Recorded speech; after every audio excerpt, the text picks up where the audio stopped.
Hi, and welcome back to Football Made Simple. The Manchester derby took centre stage at Old Trafford as City and United faced off in the Carabao Cup. Both teams have been on the up lately, so this provided a great chance to assess their levels. In the end, the game ended 2-0 to Manchester City thanks to goals by Stones and Fernandinho. The XG indicated it was a deserved win, 1.45 to 0.86.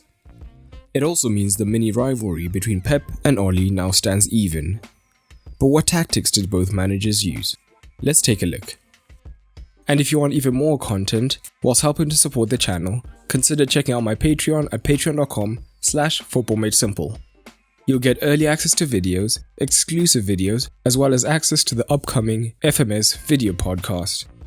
This is how both sides lined up on paper, although both were extremely fluid on the pitch. Now, let's first look at what City looked to do in possession. City were looking to build up short from the goal kick, with Diaz often dropping in alongside Stefan. United would initially position themselves ready to press, with Martial and Bruno positioned just outside the box.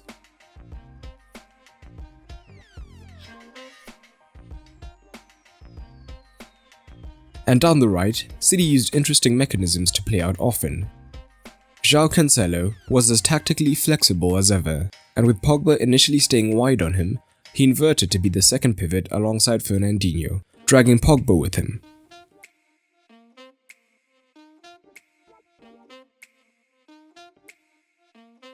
This would allow the midfield to stay much higher, and with Mahrez potentially dropping in from the false 9 position, the United double pivot would have their hands full. This could then open up the route into Sterling when he dropped deeper, dragging Shaw out of position as well, which we'll come back to later.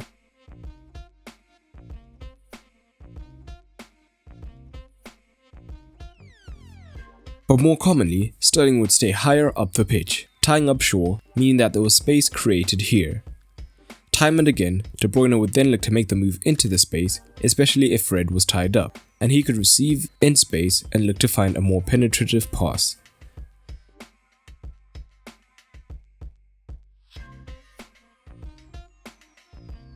This is also evidenced by his heat map, finding space deep on the right often. But from open play, United were particularly effective at preventing progression through the centre of the pitch.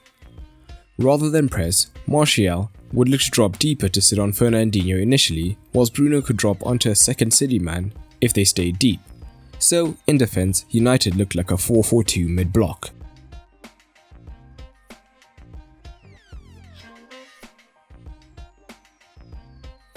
But Bruno was often the press trigger, pushing beyond Martial, who would soon join him, meaning a 2-man press, with their cover shadows preventing the routes into the pivots. City would then adapt to this, using a wide back three that covered the width of the pitch, with Zinchenko dropping in, which gave them the numerical advantage and made the distances Bruno and Martial had to cover during the press larger, thus reducing the efficiency of the press. This shows in their average shape.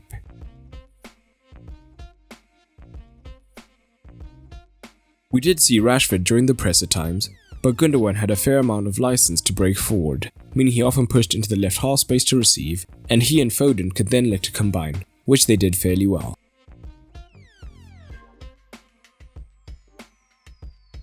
But the right is where City thrived.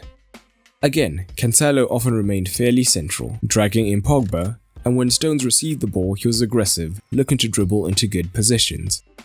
Once again with Pogba central, it opened up good opportunities for Sterling to go 1 versus 1 with Shaw out wide, although Shaw was usually able to handle this.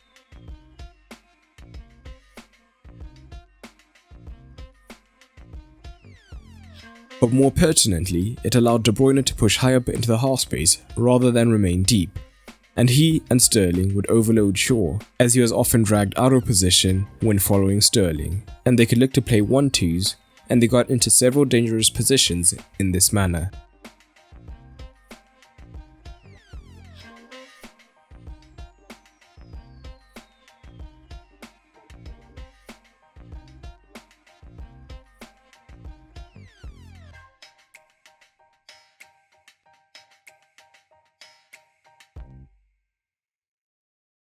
But when City had the ball high is when United looked most dangerous.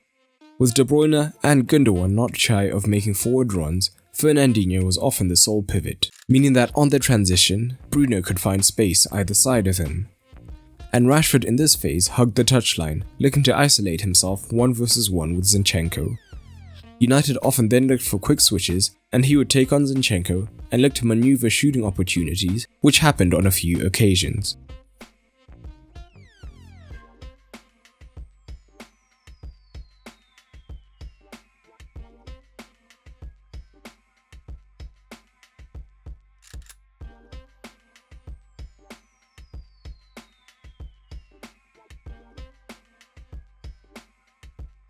But what did United look to do with their possession?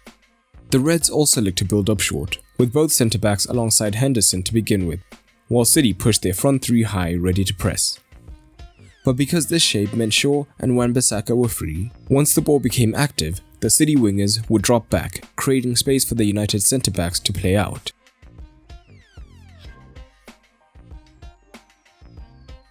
And early on in the match, when City were still pressing higher, United also struggled to move through the centre, as City pushed men onto Fred and McTominay to prevent them receiving and turning. We did at times see Sterling get drawn into the central press onto Maguire, and this allowed Shaw to push much higher up, which would be the trigger for Pogba to push infield. And he and Fernandes would look to receive the ball between the lines, having overloaded Fernandinho, and then look to attack, which did happen on a few occasions, but they just couldn't find the final pass.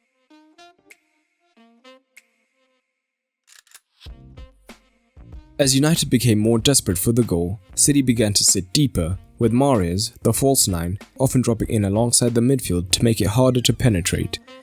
United's double pivot began to overcommit in the attack, looking to add extra options between the first line.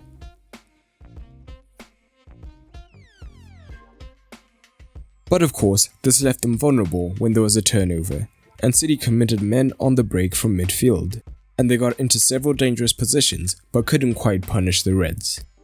Overall, the game won't raise too many red flags for Ole's men, although it was a deserved win for City that will see them play Spurs, where Mourinho and Pep will renew their rivalry. If you want a closer look at their rivalry, check out this video that's linked in the cards now. But how do you see the final playing out, and what else did you notice in this match?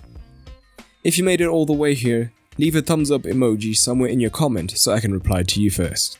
A big thanks to Lewis and GetSite6 for helping to support FMS on Patreon. But that's all for today, and remember, keep it simple.